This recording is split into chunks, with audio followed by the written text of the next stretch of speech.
กับสบายดีทุกคนวันนี้นี่นาก็ตื่นสอนมาเลาะตลาดเนาะพากันมาซื้อของกินเดี๋ยวนี้ก็มาฮอนเฮือนแล้ววันนี้นี่นาไปผู้เดียวเพราะว่าน้องสาวกับน้องสายไปเบียกบัดสุคนละเกดดูแลแม่ทาอยู่บ้านนี่นาก็ไปซื้อวัตถุดิบมาสิมาโคกินเป็นเวลาตอนช่วย10 โมงแต่ว่ายังไม่ได้กินข้าวเช้าเถื่อเนาะสิเกียมเฮ็ดของกินข้าวเช้ากับช่วยพร้อมกัน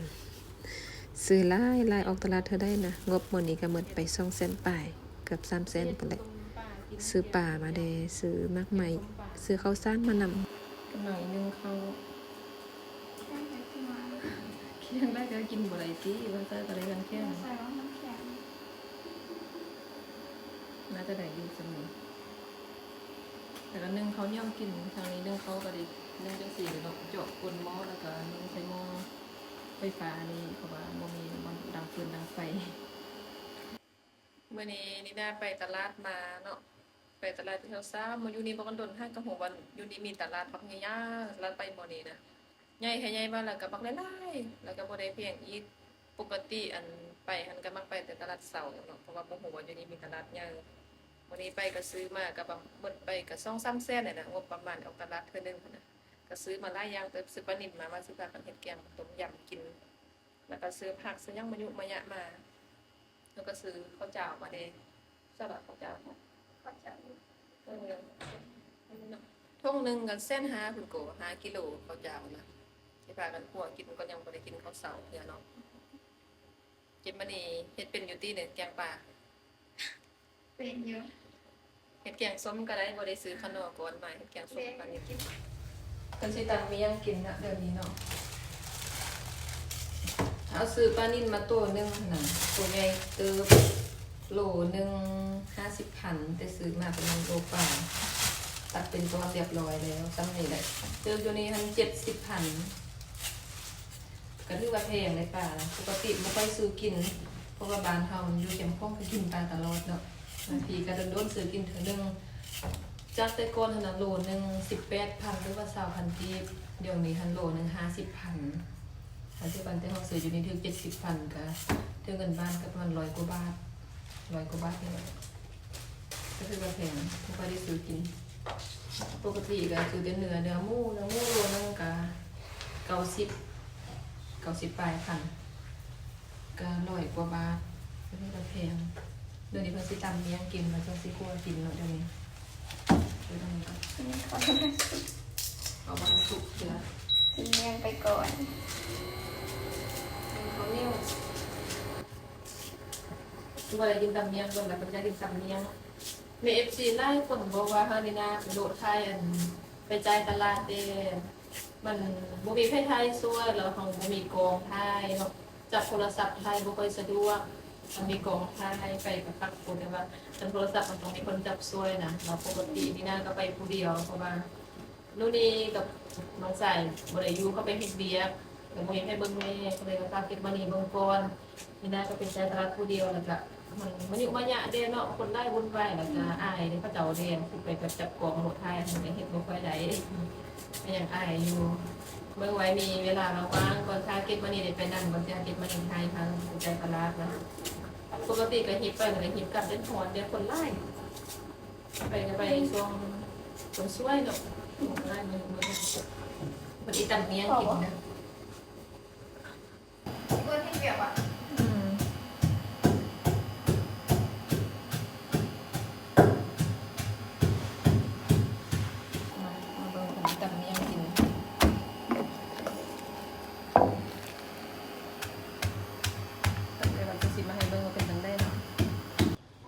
นี่ก็คืออากาศมื้อนี้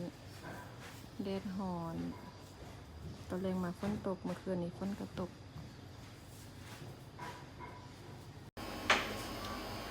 เมื่อวานนี้อันเก็บมื้อนี้กับนี่นาพากันไปกินข้าวเปียกกินเฟออยู่หันหมู่เก็บมื้อนี้2 คนหมู่มาเฮ็ดเวียกเนาะเก็บมื้อนี้ก็ไปทานมาจากเฮ็ดเวียกกับหมู่ติเงินเดือนเท่าได้หมู่2 ล้าน 5เป็นดีแต่สั้นอ่ะกินอยู่น้ำพระเจ้าตกขึ้นซะได้ขึ้นซะได้เหรอยังโมโหมันจะคนตั้งแต่ซื้อกับเดือนอ่ะน้ำส ค่ะเงินบาทเท่าไหร่ต่อ เงินบาทป่ะจักคือเพราะอะไรเนี่ยแบบอะไรนั่นบ้างรหัสประจำได้ไหมครับดูคิดเองเสื้อสมองเขากับบุไปดีไปแล้วทุกคนก็อาศัย2,500,0003,000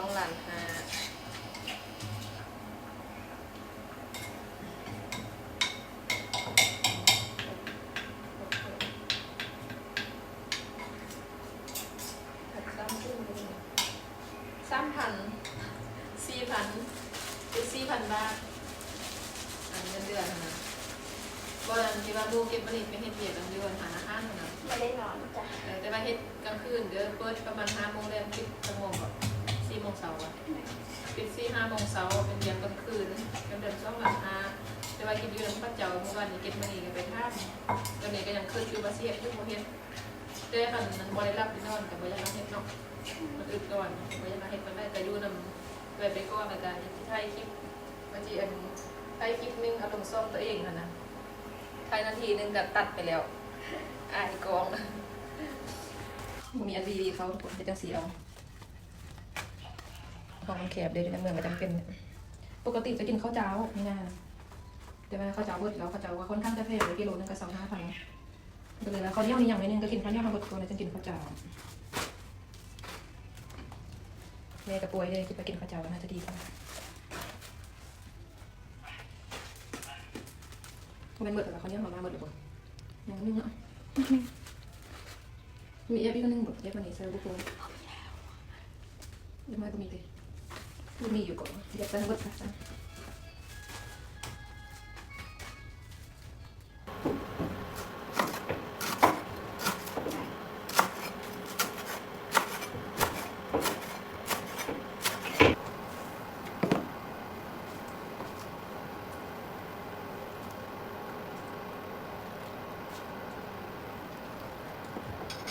หมดเลยป่ะมาดูสิเป็นยังไง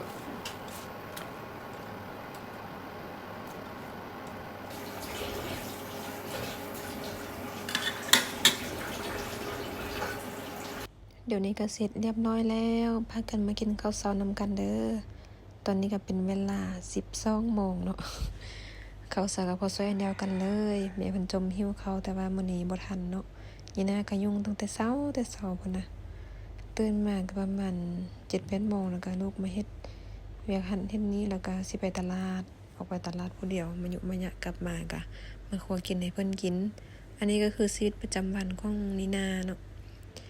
เพราะว่าช่วงนี้น้องสาวกับน้องสายก็พากันไปทำงานแล้วมีแต่นีนากับเกดมานีอยู่ดูแลแม่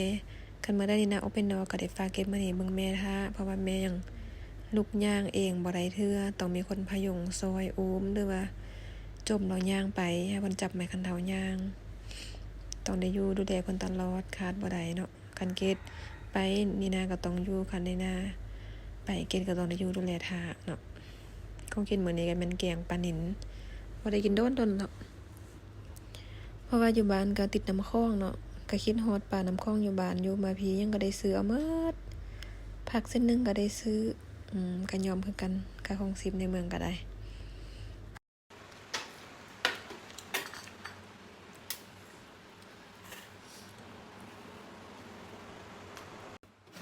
ผักกระเจี๊ยบนำอันนี้เอิญไม่ยังเหนือบ้านเฮานะผักอันนี้มะเขือเละเอิญผักกระเจี๊ยบในบ้านเอิญมะเขือเละอันนี้นะกินข้าวนำกันเด้อทุกคนมีแกงปลาดอกผักกระเจี๊ยบมะเขือเละอันนี้ผักแบบมีเจล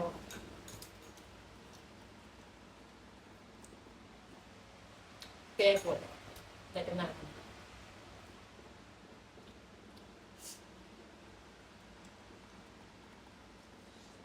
นี่อ่อนเนี่ย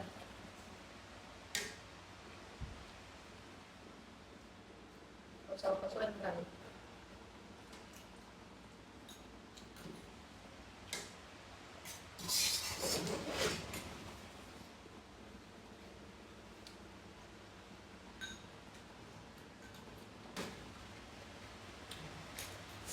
ตีลงมาอันนี้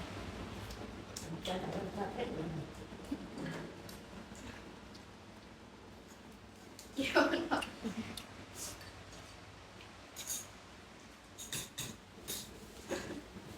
เกี่ยวกับเพชรโอเจียว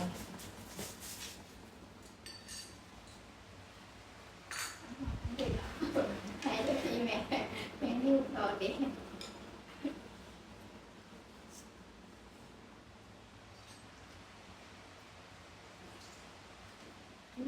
แบบ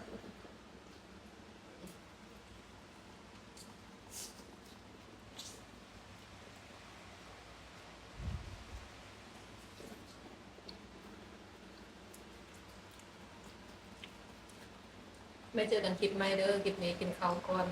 ชีวิตประจำวันของเรากับแบบนี้แหละไปตลาดมาก็กินข้าวมียังไงงานสิไปท้ายทำอีกเด้อกดใจเอฟซีทุกคนเด้อที่เข้ามากดติดตามสนับสนุนและให้กำลังใจทุกคนเด้อกำลังใจเด้อบายเขากัน